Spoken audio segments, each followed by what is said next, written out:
کر رہا تھا کہ بی بی کا ہر فعل توحید کو ظاہر کرتا ہے. بی بی اٹھیں تو توحید سمجھ میں آئے,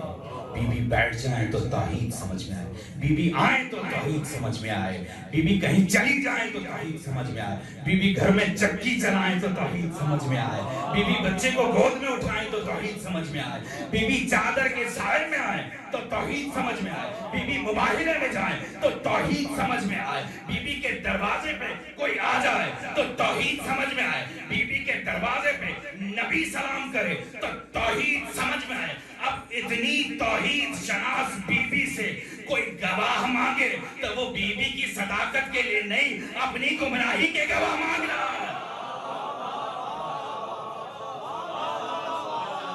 زہرا یا